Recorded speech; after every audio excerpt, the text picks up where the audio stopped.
Que Jesus venha falar ao seu coração nesta noite, que essa palavra possa despertar algo dentro da sua casa, dentro do seu interior, amém? Eu gostaria de começar dizendo sobre família. O que é família? Família é a primeira sociedade que nós convivemos. Família é o que nós levamos para toda uma vida. Ela é a base da formação de qualquer indivíduo, de qualquer pessoa. Uma família cercada de amor, de paciência, de respeito, de cumplicidade, ela educa de forma que o indivíduo ele se torna uma pessoa segura, uma pessoa que sabe conviver no âmbito social. Uma família ela é criada dentro de um plano de Deus. Deus tem um plano para cada família. Uma família não é algo que acontece por acaso. Deus tem um plano ainda inimaginável. Às vezes você não consegue nem imaginar o quanto é importante uma família para Deus. Se você for ver o contexto bíblico, Deus ele trata com famílias. Ele não trata com o indivíduo, no individual. Quando ele criou Adão, ele criou todas as coisas e criou Adão, ele viu que Adão estava só. Isso não era bom. Então ele fez uma auxiliadora para Adão. E ele ali mandou multiplicar. Então ele criou uma família para Adão. Quando ele vai tratar com Abraão, ele trata com uma promessa a Abraão no contexto familiar. Que Abraão teria muitos filhos, né? Juntamente com Sara. Quando ele traz ali a salvação para Noé, ele não salva só Noé. Ele salva o contexto família. Quando ele fala com Jacó, ele também, contexto família. Quando ele fala com José, contexto família. Então, a família, depois de Deus, é o primeiro ministério. Não é a igreja, é a família. A família é seu primeiro ministério. Primeiro é Deus, o seu vínculo, o seu desenvolvimento espiritual com Deus e a família. Então, a palavra de Deus, ele vem nos relatando. Se você for procurar na Bíblia a respeito dos deveres familiares, existem vários textos falando acerca de como se deve ser o marido, de como deve ser a esposa, como deve ser os filhos, como deve ser o tratamento um para com o outro. Então, o contexto família é algo importantíssimo. E Deus tem um padrão para a família. Mas nós estamos vivendo nos dias em que aonde está existindo muita inversão de valores, aonde o padrão familiar ele está tentando ser roubado, ele está tentando ser anulado, estão tentando matar os planos familiares para o contexto de hoje. Por exemplo, invertendo, né, os papéis, as ordens. A família ela é formada a partir de um casamento. Vamos abrir lá em Gênesis 2. Em Gênesis 2, 18, né, ele vem falando sobre a criação.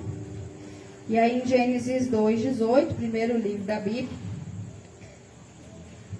na formação da mulher, disse ali o Senhor, Deus, não é bom que o homem esteja só. Farei uma auxiliadora que lhe seja idônea. Aí pula lá para o 21. Então o Senhor Deus fez cair pesado sono sobre o homem, e este adormeceu, tomou uma das suas costelas, fechou o lugar com a carne, e da costela que o Senhor Deus tomara ao homem, transformou numa mulher, e lhe a trouxe. Vamos lá para o 24. Por isso deixar o homem, pai e mãe, e se une à sua mulher, tornando-se os dois uma só carne. Então, nesse último versículo, fala, deixar o homem, seu pai e a sua mãe, tornando-se uma só carne, e serão ambos uma só carne, apegando-se à sua mulher, e serão ambos uma só carne. Aqui está falando, lá no princípio, sobre um modelo de Deus para a constituição de uma família. E aqui, o modelo que expressa aqui é um modelo heterossexual. O que é isso? Entre homem e mulher. Um modelo monogâmico. Um único parceiro. Uma única é um único esposo, uma única esposa. Um modelo monossomático, que é a união uma só carne, quer dizer, uma união física e emocional entre essas duas pessoas. E uma união indissolúvel, apegar-se, quer dizer, sugere para toda a vida. Então aqui já está tendo um modelo de como deve ser começar uma família, de como se começa uma família.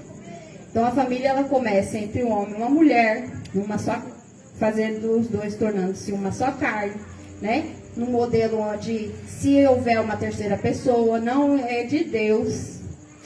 E aí nós podemos estar vendo que esse modelo ele está sofrendo algumas alterações, né? E com isso, o que acontece? Acontece indivíduos sendo formados sem os papéis essenciais para a vida dele.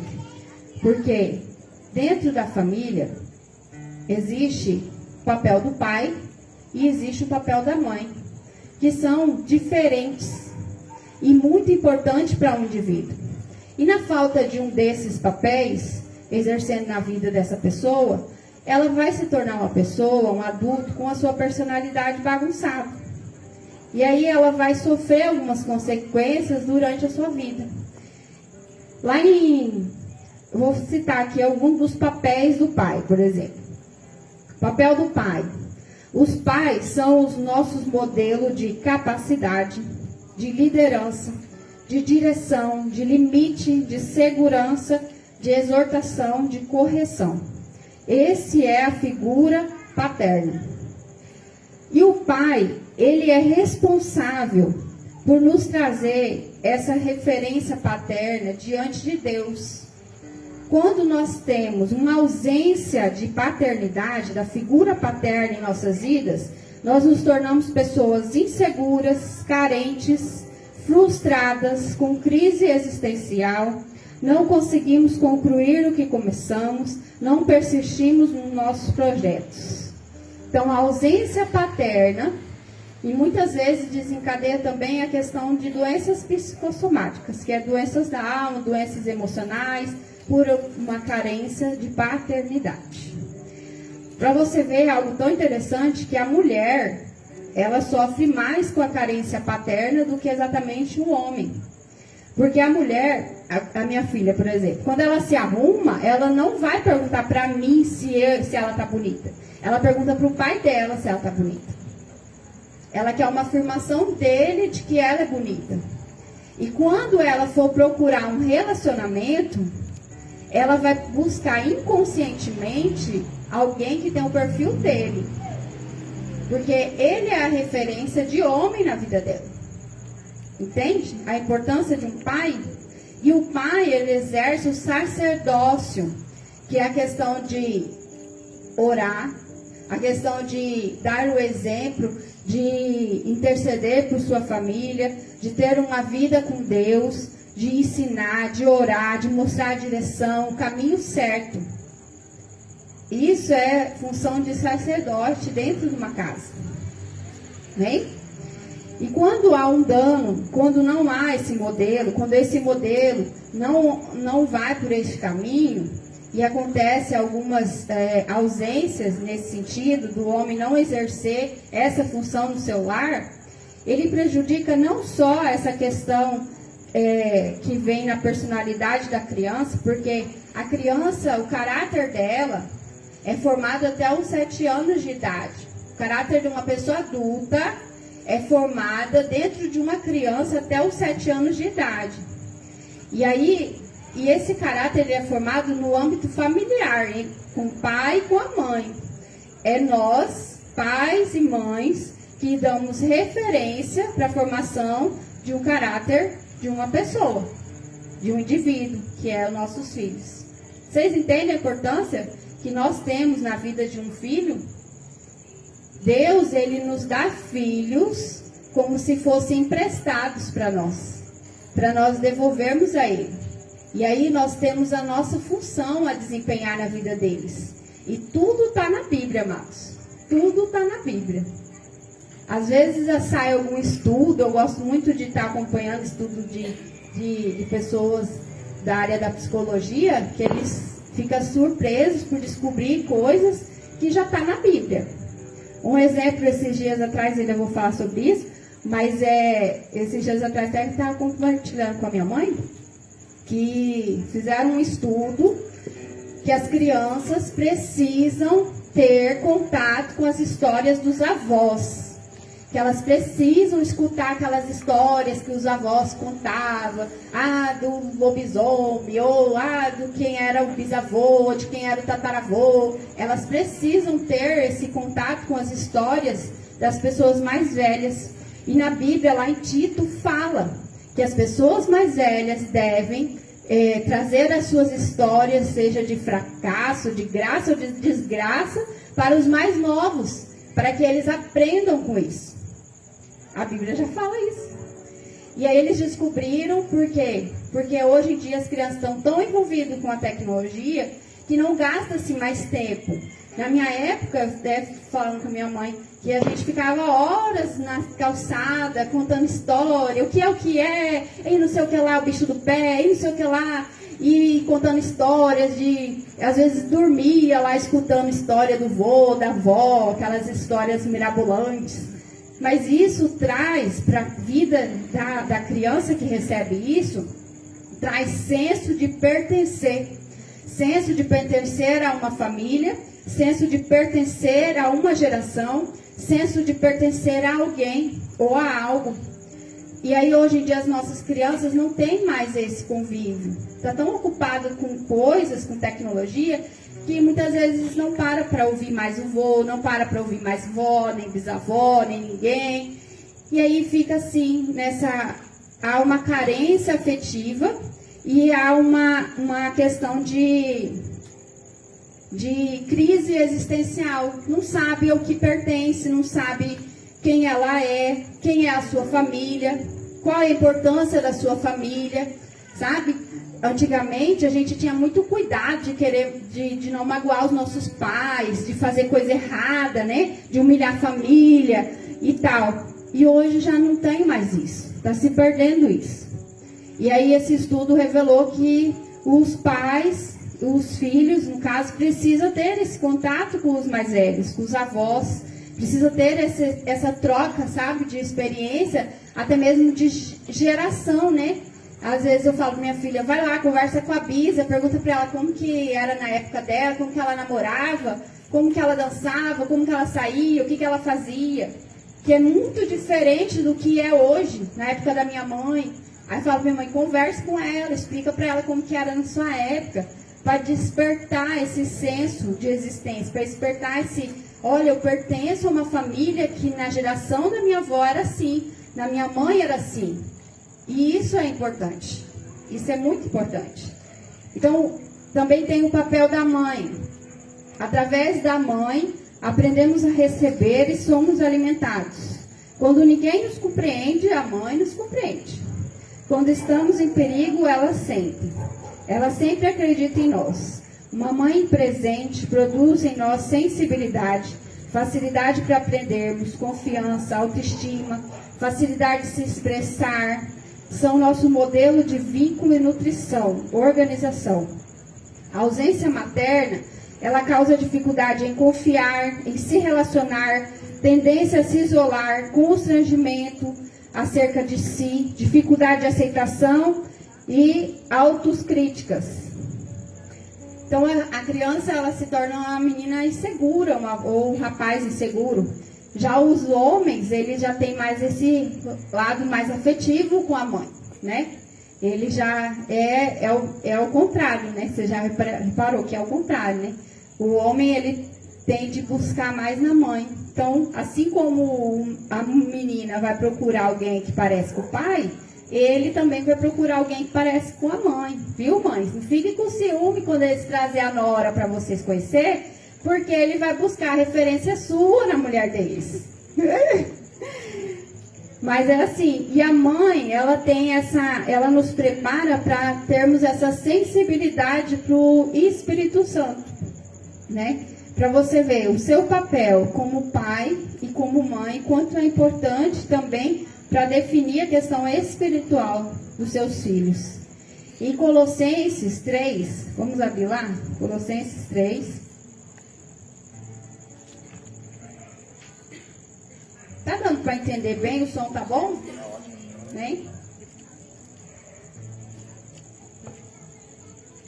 Colossenses 3, 18.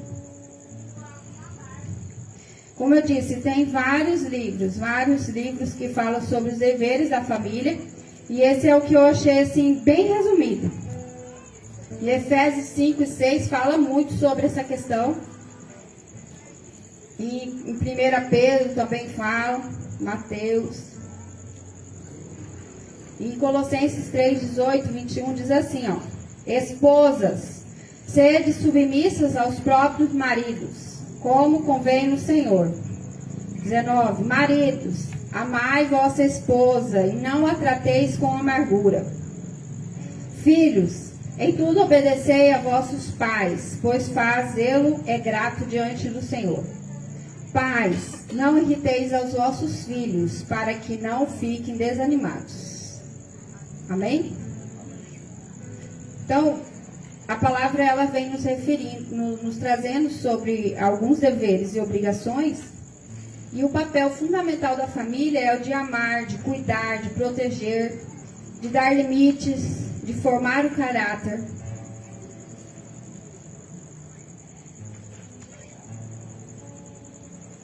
Deixa eu só arrumar aqui. Paulo diz que a fé sem fingimento de Timóteo veio da sua mãe e da sua avó. Lá em 2 Timóteo 1:5 fala sobre Paulo, né? Ele está dando graças a Timóteo pela vida dele, sendo grato por tudo que Timóteo fez e por tudo que Timóteo era. E aí ele fala que ele via em Timóteo a grande fé que vinha da avó e da mãe. Então, o Timóteo ele recebeu a referência ali materna daquela fé. E 1 Pedro 1:7, vamos abrir aí.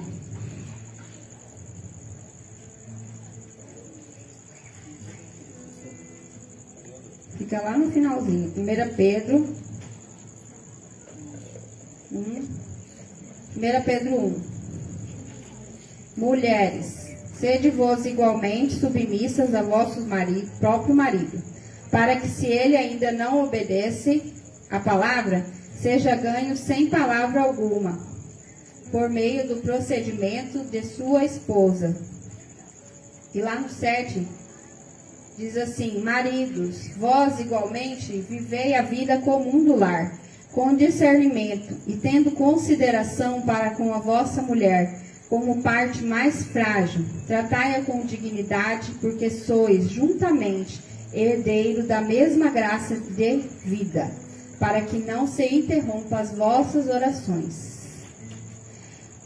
Só esses 2 versículos aí já daria a pregação toda.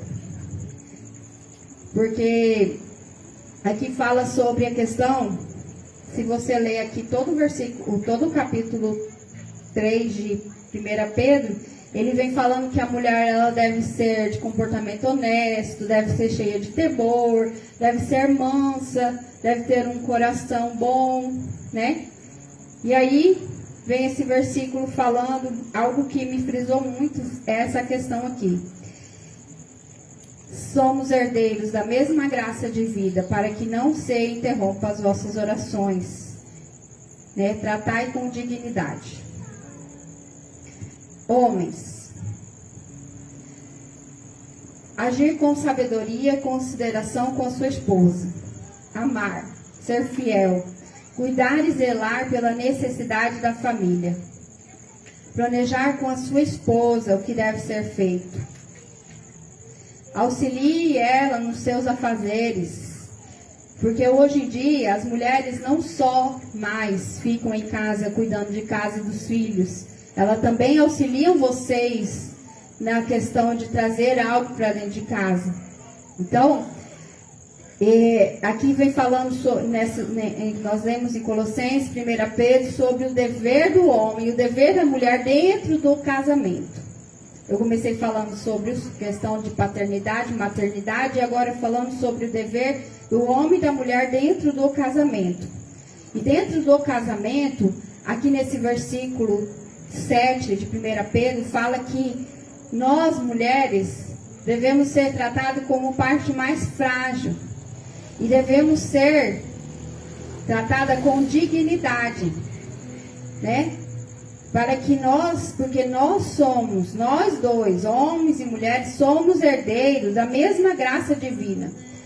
E para que nós não nos interrompa as vossas orações, nós devemos caminhar junto no mesmo propósito, numa mesma direção, sendo equipe, não sendo adversários. Porque às vezes tem casas que parecem um ringue de luta. Um quer medir força com o outro, um quer mostrar quem manda, quer mostrar quem tem mais força, quem consegue mais coisa. E não, a palavra fala que os homens têm que entender sobre a questão da mulher e tratar ela com amor, e as mulheres têm que ser submissas a seus maridos. E aí entra a questão da submissão, que muitas vezes é interpretada de forma errada, né? Mulheres têm que amar, respeitar seu marido, ser fiel, ser submissa, ganhar o marido pelo modo de ser, ter um espírito manso e tranquilo. Em Gálatas 6:2 diz assim: levai as cargas uns dos outros, e assim cumprirei a lei de Cristo. O marido governa o lar, a mulher ela edifica.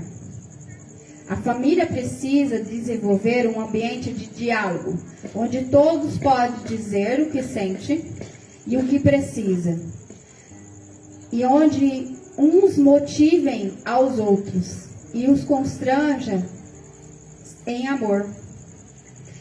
Sejam agradecidos, elogie quando fizer o que é certo, peça perdão quando fizer o que é errado. O ambiente familiar, ele deve ser um ambiente de paz. Nós devemos trazer o paraíso para dentro da nossa família, para dentro do nosso lar. O ambiente familiar, ele tem que ser um ambiente de proteção. Ele tem que ser um ambiente onde o cônjuge possa se abrir com você e falar: olha, eu estou sentindo isso, eu estou sentindo aquilo, eu não estou conseguindo fazer isso, eu não estou conseguindo fazer aquilo. Os filhos da mesma maneira. O ambiente do familiar, ele tem que ser um ambiente onde tenha paz, e não aquele ambiente onde tem a gritaria, onde tem acusação, onde tem exortação ou correção de maneira agressiva. O ambiente familiar, ele tem que trazer segurança para o indivíduo que faz parte dele. E se você for ver aqui, fala assim, que os maridos têm que amar as vossas esposas assim como Cristo ama a igreja. Por que eu estou falando mais da questão do papel do homem? Porque o homem, ele é o governo da casa. O homem, ele é o cabeça. Viu, mulheres? Não quer dizer que vocês sejam inferiores, mas vocês têm uma outra função. Vocês são as edificadoras do lar de vocês. Vocês têm a questão de enxergar. O homem, ele enxerga assim, a mulher, ele enxerga assim. E aí um e o outro tem que usar as suas diferenças para construir algo junto. E não querer fazer com que as suas diferenças os separem. Não é medir força, é unir forças. Esse é o ambiente familiar que deve existir dentro de um lar cristão.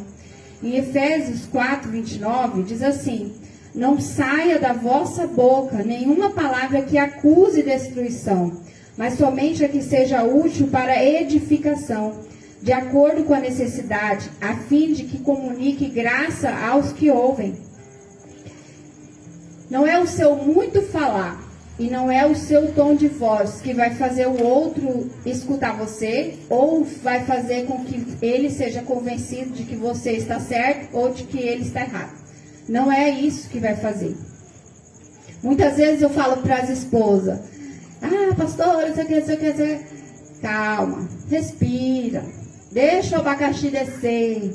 Depois, com sabedoria, você vai lá e senta.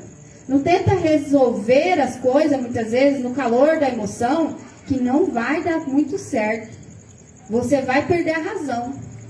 E as coisas não vai ficar certo, não vai dar certo. Tem coisas que não é você que vai convencer. Tem coisas que você vai tentar lidar com a pessoa e aí ela não vai se convencer com o que você está falando. E o que você faz?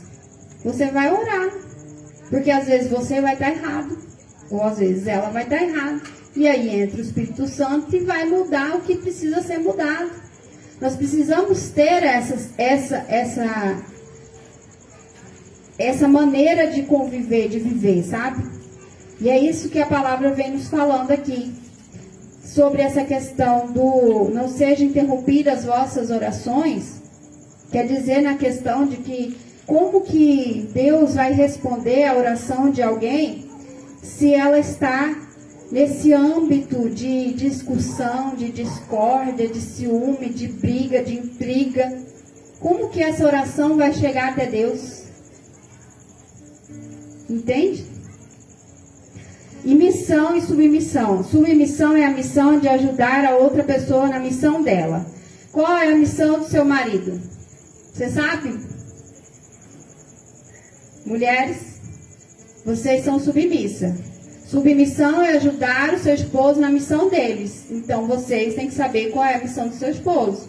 Quem ainda não casou tem que saber qual é a missão do seu futuro marido. Né? Para você saber como você vai ajudar ele. E você não casa com a pessoa, você casa com a missão da pessoa. Porque o casamento ele tem um acordo, ele tem um propósito. Em Amós 3:3 fala assim: andarão dois juntos se não houver entre eles um acordo? Né? Jacó, lá no capítulo 31 de Gênesis, ele precisou sair da casa do sogro. Porque lá ele não estava conseguindo mais permanecer na questão lá dos acordos lá das fazendas deles. E aí, o que ele faz? Ele decide sozinho? Não. Ele chama suas esposas e conversa com elas e explica: olha, eu estou passando por essa situação e assim, assim. E o que vocês acham? Eu preciso sair daqui. Deus falou comigo que eu preciso sair daqui. Você concorda? Concordo, então vamos. E foram. Então, o casal, eles precisam fazer acordos. Eles precisam ter acordos. Não tem como andar juntos sem fazerem acordos. A missão do marido dá sentido e incentivo à missão da mulher. A mulher foi criada para estar ao lado, para ser auxiliadora. Então, você precisa saber qual é a missão do seu marido, para você ajudar ele nessa missão. Porque você tem coisas que ele precisa e ele tem coisas que você precisa. E vocês dois juntos vão conseguir vencer. Amém? O casal são modelo de amor eros, ágape e filéu. O amor eros é o amor da sexualidade. Que é o amor onde tem aquela atração física, o contato, aquela paixão, aquela entrega. E esse amor eros, ele traz a questão da fidelidade conjugal. A fidelidade conjugal dentro do casamento, ela protege de ataques e maldições. E a infidelidade conjugal, ela expõe os nossos filhos a diversos problemas na questão da imoralidade. O sucesso ou o fracasso do cônjuge, do casamento, ele vai ter extensão na vida dos teus filhos. Então, o modelo que você é de casal, o modelo que você tem de casamento, vai se estender para a vida dos seus filhos. Inconscientemente, eles vão acabar reproduzindo o que vocês estão vivendo. Se Jesus não entrar com providência aí, amém? O amor ágape é a afetividade. O amor ágape, ele se manifesta através do carinho, da compreensão, do respeito, da paciência, evitando as contendas, anulando a agressividade. Quando não se tem um ambiente de afeto, os filhos se tornam agressivos, rebeldes. Ele vai produzir o que ele convive. Não tem como ser diferente. O amor filial, ele é o amor do companheirismo, da amizade. O amor ágape, ele é o amor de Deus. O amor filéu, ele é o amor da amizade. E o amor ágape, o eros, é o amor do senso de atração, da sexualidade. O amor filéu, ele proporciona nos filhos o apoio, a parceria, a capacidade de liderar, de trabalhar em equipe, de fazer acordos.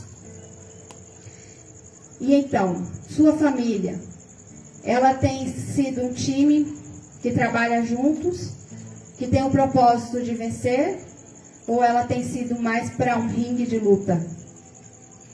Vamos refletir nessa questão e a gente pode estar também pensando no que a gente pode estar melhorando no âmbito familiar nesse projeto 2022, amém? Devemos ter e exercer os frutos do Espírito Santo. Se eu fosse falar para você, olha, o que você precisa ter no âmbito familiar na sua vida é os frutos do Espírito Santo. É isso aí. Por quê? O que é os frutos do Espírito Santo? É amor. Você tem que ter amor na sua família? Tem que ter alegria? Tem que ter paz, paciência, benignidade, bondade, fidelidade, mansidão, domínio próprio. É isso tudo aí tem que ter primeiramente dentro da sua família. E aí por diante, né? Confiar em Deus e seguir seus planos é o único caminho de sucesso verdadeiro para nossas famílias.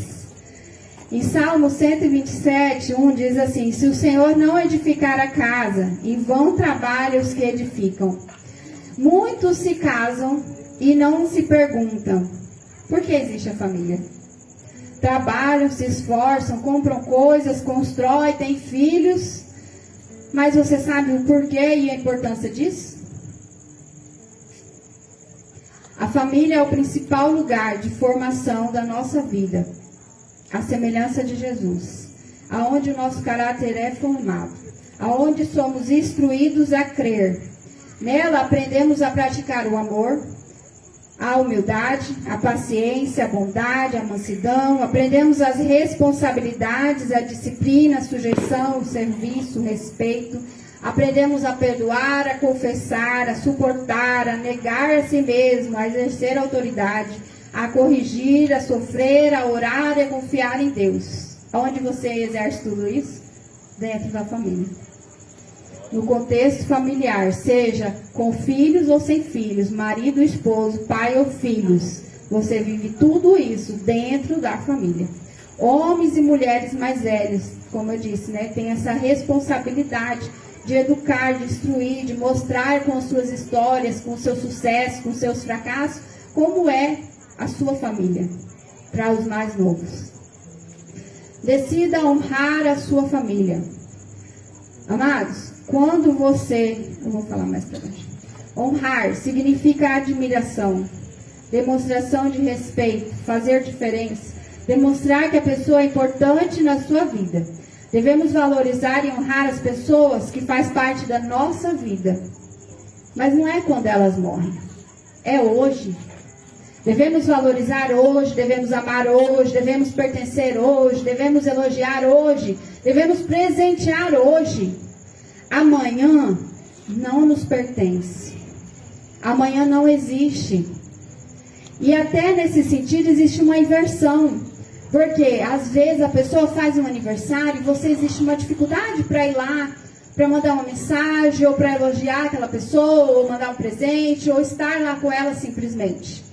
Mas aí quando ela falece, há uma mobilização para estar ali presenteando, fazendo algum presente naquele momento. Mas qual é o mais importante? Se receber honra em vida ou honra em morte? Então devemos honrar em vida. E o nosso falar, ele deve estar em concordância com as nossas atitudes. Não adianta, viu, filho, você falar para a mamãe, eu amo você, mas aí não faz os atos de amor.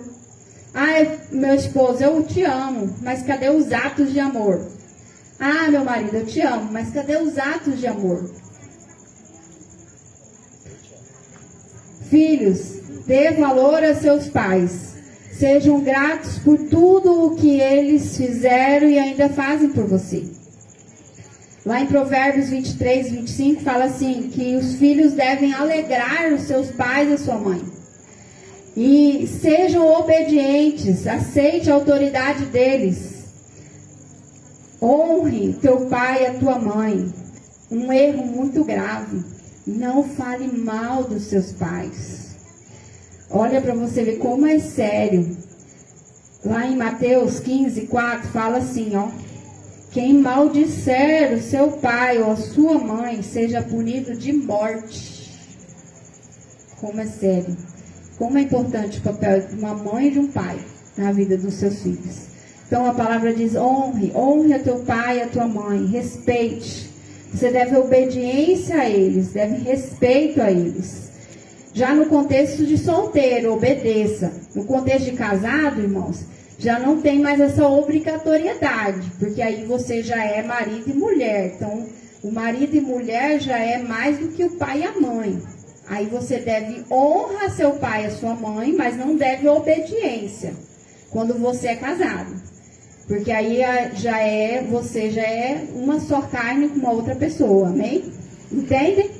Então você casado, falar assim pro seu cônjuge, eu não vou lá, ou eu não vou fazer algo com você porque papai e mamãe não deixam. É errado, você está errado. Entendeu? Tem que cortar o cordão umbilical quando você se casa, porque você é uma só carne com o seu marido. E às vezes demora um tempo para entender isso, porque quando eu casei, meu pai chegava sábado, ele já batia lá. Eu trabalhava de segunda a sexta, então segunda a sexta ele deixava eu ficar em casa. Mas quando chegava sábado, ele cedo já ia me buscar. Porque ele falava assim, vamos para casa. E me tirava lá de casa. E aí um dia meu esposo falou assim, meu bem, você tem que ficar. E era sagrado, todo final de semana eu tinha que comer lá na minha mãe. E nós não ia para outro lugar. E isso foi durante um tempo. E aí um dia ele me chamou, não, vamos para outro lugar e tal. Não, mas tem que ir lá na minha mãe, tem que ir lá no meu pai. Não, mas não é assim, meu bem, você casou, agora é eu e você. E aí, demorou para mim entender isso. Eu tive que cortar o cordão umbilical, porque eu achava que eu tinha essa obrigação ainda com os meus pais, e não com o meu marido. E aí ele falou, não, meu bem, a gente vai lá, mas eu preciso ter um tempo com você, não é assim agora. E tem muitos casais que ainda não entenderam isso, que precisam entender que precisa dessa questão. Agora vocês são uma só carne. Agora não é mais você obedecer os seus pais. Você deve honrar eles. Mas a obediência agora é uma questão com o seu cônjuge, né? Então tem que ter essas coisas que vão sendo colocadas no lugar, amém? Decida cuidar da sua família. Deus tem planos com a família.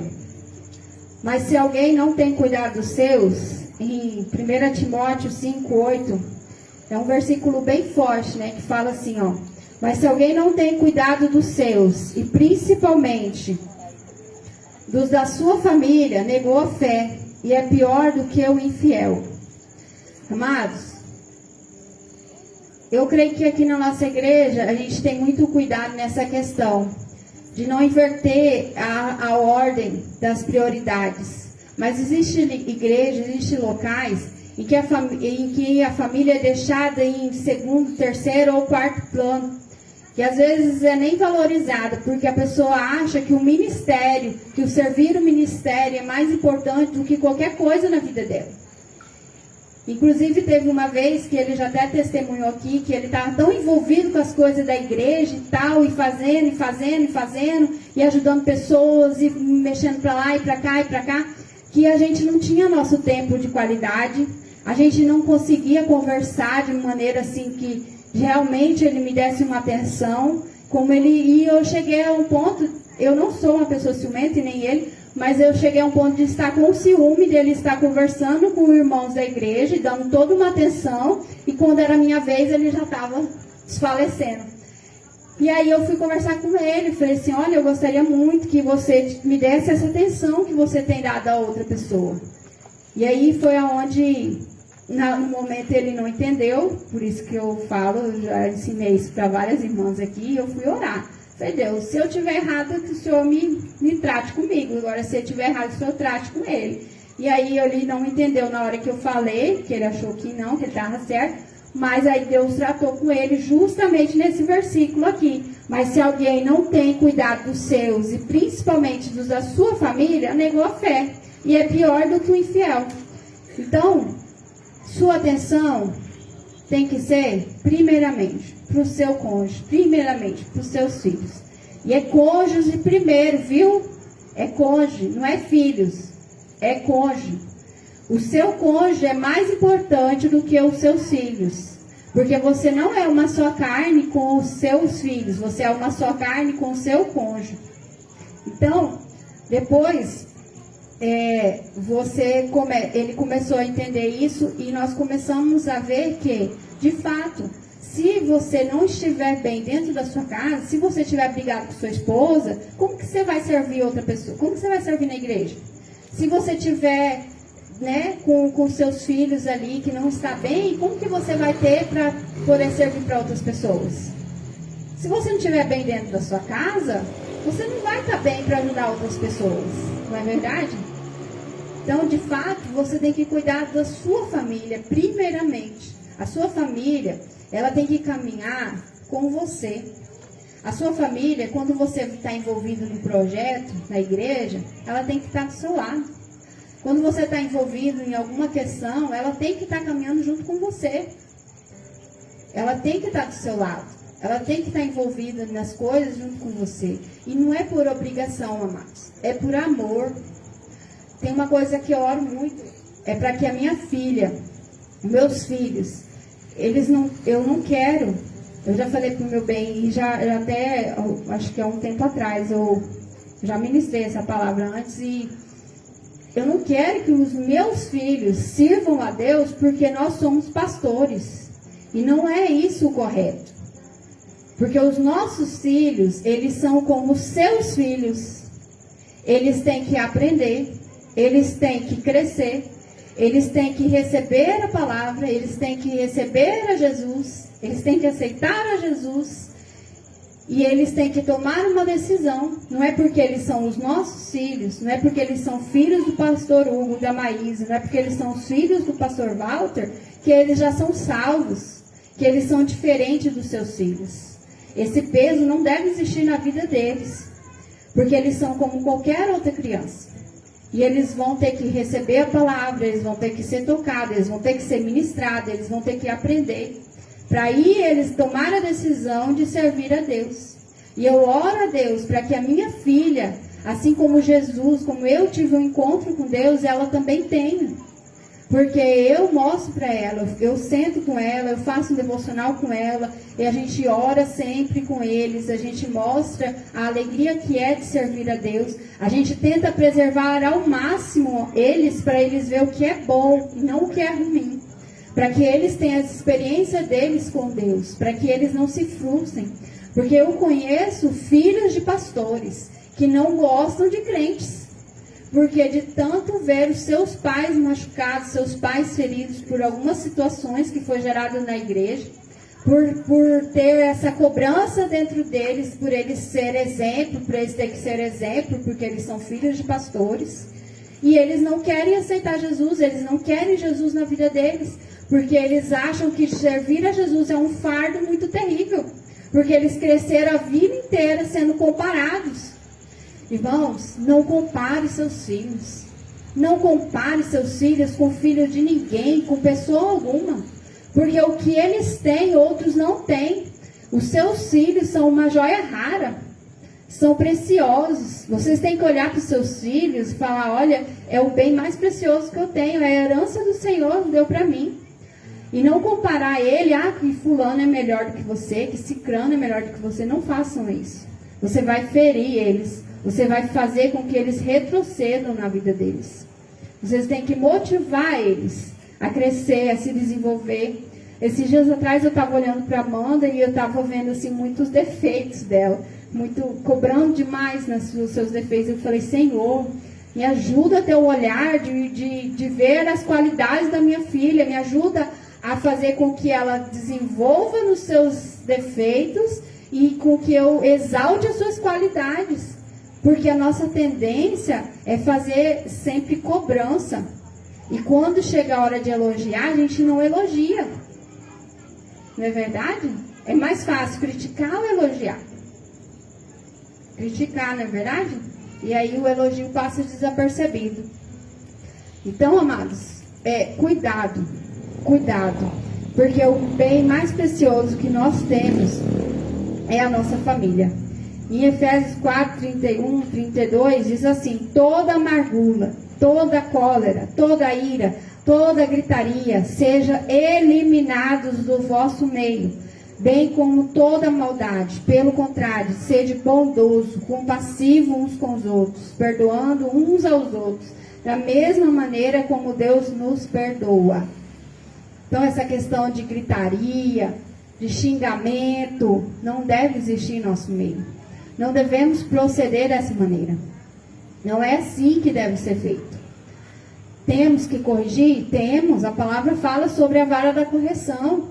Mas você precisa dialogar. Tudo tem que ser à base de uma conversa. Tudo tem que ser explicado. Olha, você não se comportou direito, então por isso você vai agora receber uma correção. Pode, deve ser feito assim. Agora, a agressividade, espancar, bater por, tô nervoso, tô sem paciência, tá fazendo bagunça e pá. E a pessoa nem sabe porque tá apanhando, isso não pode. Isso vai ferir. A correção correta demonstra amor. A correção errada vai ferir, vai trazer danos e prejuízos para a vida deles. E assim também para o casamento, para a questão conjugal, para a questão da amizade. Tem que ter o diálogo. Por isso que nós muitas vezes devemos aguardar um pouquinho, sabe? A nossa fúria passar, o momento da ira, porque não somos de ferro, nós sentimos dor, nós ficamos tristes, nós ficamos com raiva. E aí, às vezes, nós queremos tratar nesse momento e é onde dá tudo errado. Então, espera passar, mas não deixe de se comunicar. Porque o que você não comunica, você guarda. E o que você guarda, um dia você vai explodir por qualquer coisa. E aí você nem vai saber o real sentido daquela motivação. Mas você tem que falar. Você precisa expor o que está te incomodando, o que precisa melhorar. E um e o outro precisa considerar a reclamação. Porque às vezes, né, as mulheres elas têm mais essa questão de falar, de reclamar, e de ver mais coisas a ser mudadas e tudo mais. E aí os maridos acabam não levando em consideração o que você está sendo falado. Então, precisa ser considerado o que é conversado. Precisa ser considerado. Porque se está incomodando, precisa ser falado, precisa ser resolvido. Né? Pais, somos responsáveis pela instrução, pela disciplina do Senhor na vida dos nossos filhos. Este é um trabalho sério, difícil e terá um resultado eterno. O espírito dos seus filhos existirão para a eternidade, seja com Deus ou não. Vocês entendem a seriedade do papel de um pai, de uma mãe na vida de uma criança? Você é responsável pela salvação dos seus filhos.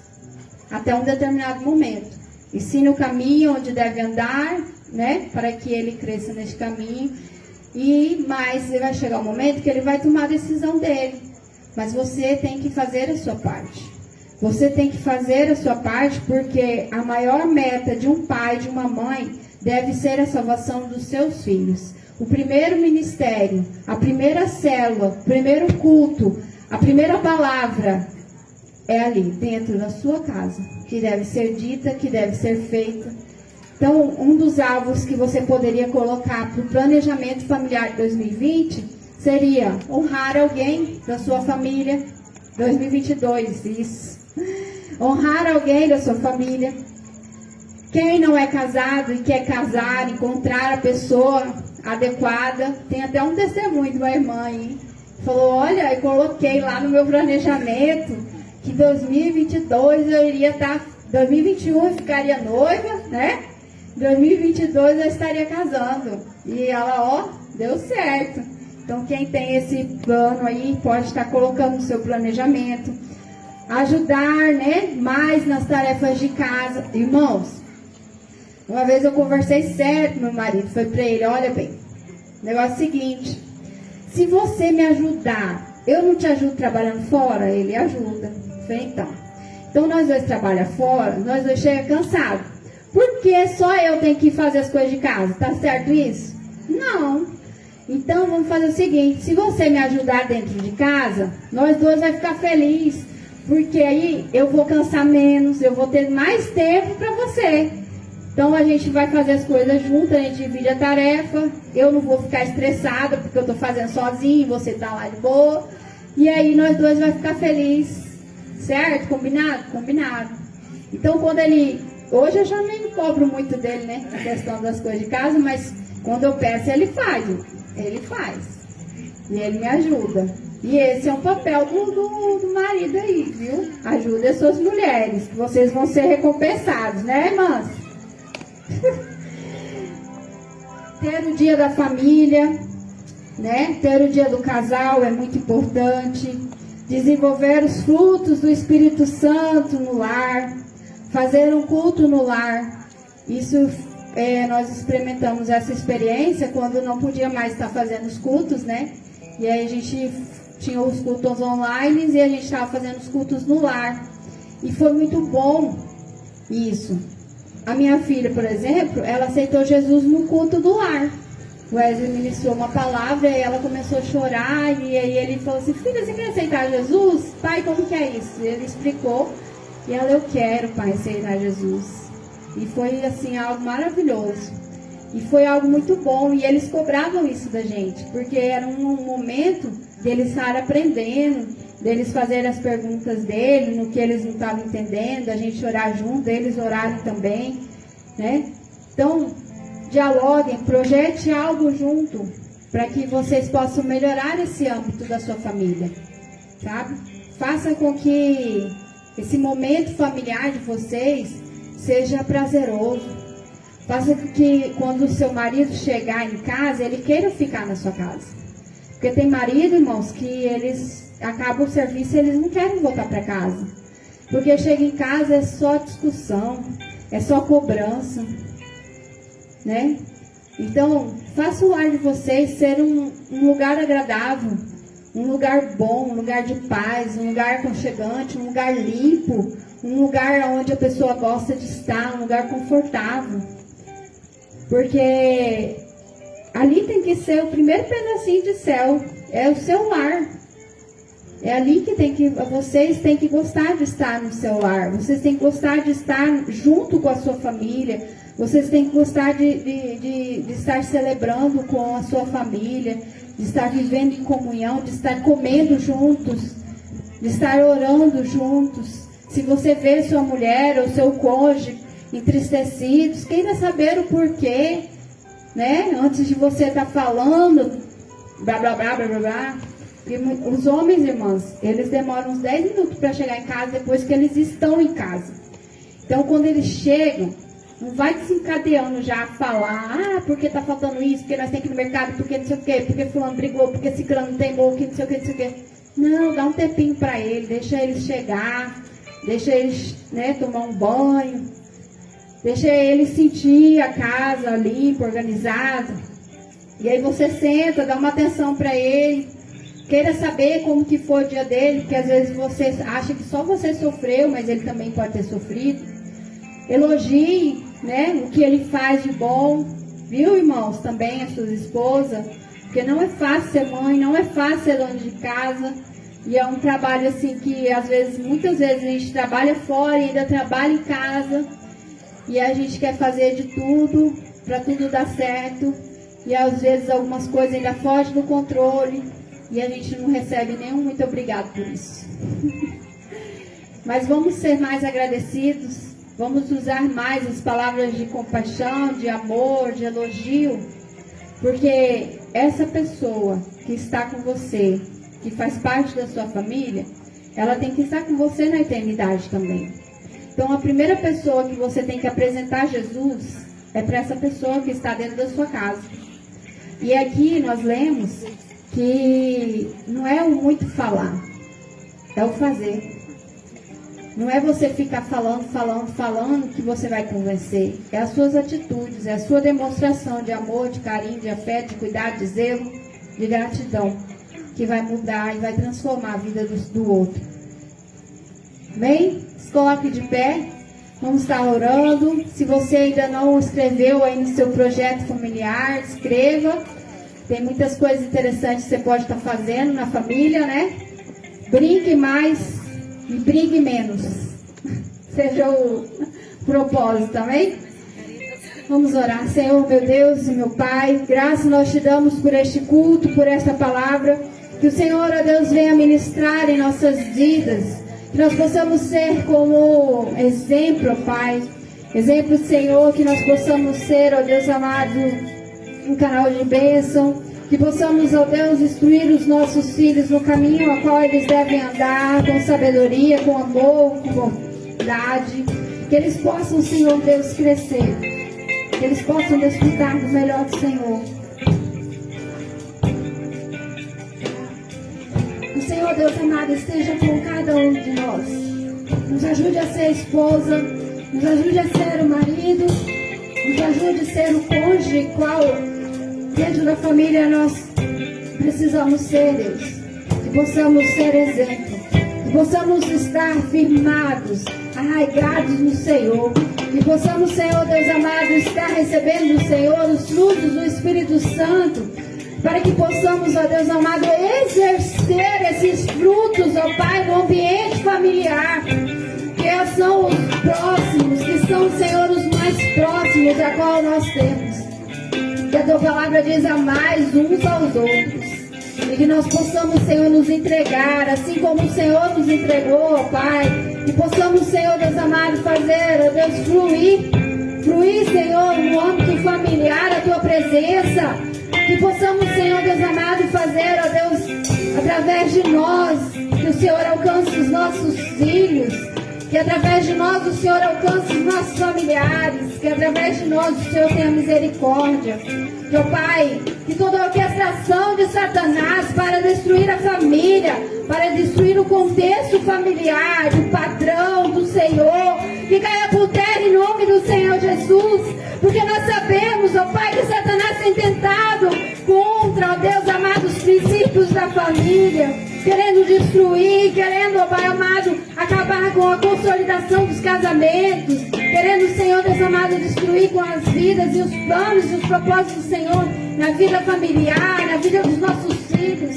Nós precisamos, ó Deus amado, estar firmados em Ti. Nós precisamos estar cientes da Tua palavra e o que a Tua palavra nos instrui. Nós precisamos saber, Deus. Nós precisamos ter essa instrução e pôr em prática, ó Deus amado, aquilo que o Senhor precisa que nós fazemos. Para que nós de fato vivamos da maneira que o Senhor deseja que nós vivamos. Deus, que cada mãe, que cada pai, que cada marido e esposa aqui nessa noite receba e entenda a sua responsabilidade, a importância do seu papel no âmbito familiar e que os desenvolva com a capacidade que Deus vai lhe dar. Que você possa dar o seu melhor para a sua família, que você possa dar o seu melhor para a sua casa, que você possa fazer o seu melhor para Deus, porque você será cobrado no papel a qual Deus te deu. E você vai exercer o sacerdócio no seu lar, que você leve Deus para o centro da sua casa, que você mostre a teus filhos quem é o Senhor que você serve, quem é Deus na sua vida. Que você possa fazer isso em amor, em verdade. Que você possa, de fato, viver aquilo que Deus quer que você viva. Em nome do Senhor Jesus, essa oração que eu te faço. Essa oração, ó Pai, a qual eu estendo a tua igreja nessa noite. E que alcance, ó Pai, aqueles que estão sedentos por fazer a tua vontade. Por fazer o que é certo diante do Senhor, meu Deus. Pai, que os filhos entendam que eles precisam ter e honrar, ter obediência aos seus pais, honrar aos seus pais, à sua família, que eles são pedras preciosas e valiosas dentro do seu lar e no contexto da sua família, que eles possam, Senhor, fluir, que eles possam, Senhor, crescer, se desenvolver, que eles possam dar frutos, e que eles possam, Senhor, Deus amado, frutificar, e que o projeto da família para servir o Senhor venha a dar certo, porque nós precisamos, ó Deus amado, servir ao Senhor como família, porque nós vemos na Bíblia, ó Pai, que o Senhor precisa de nós como família, servindo ao Senhor na instrução, no zelo, no amor. Em nome do Senhor Jesus, Pai, nos ajude a caminhar segundo a tua vontade, ó nome do Senhor Jesus. Só uma coisinha para encerrar.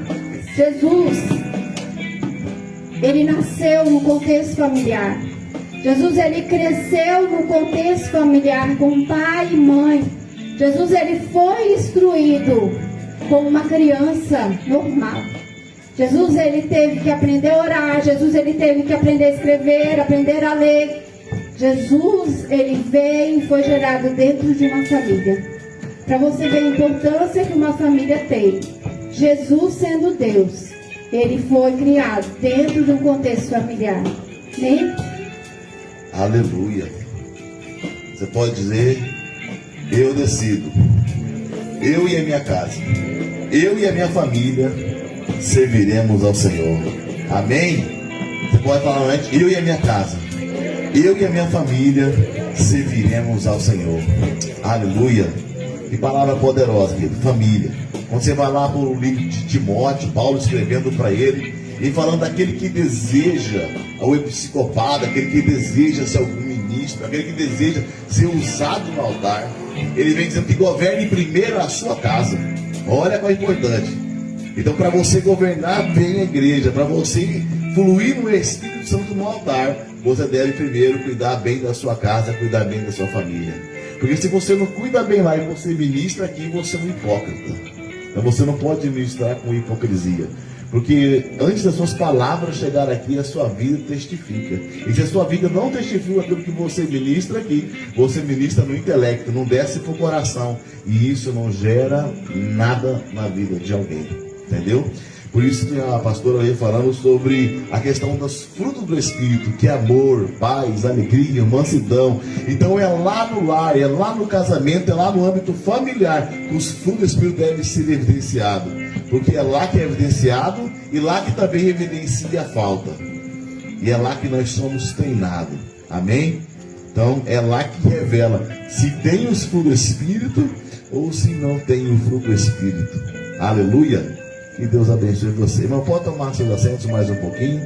Quero convidar aqui já o Johnny, amém, a Mariana, a sogra, né? Pode vir aqui também, né? O Johnny, ele tem uma adulção, né? Ele é um primo da minha esposa, meu primo de consideração. Casou com essa jovem bonita, né? Trouxe até a sogra, então já são evidências, né, que tem um bom comportamento, né? E glória a Deus, ele vai apresentar a pequena Emanuele, né?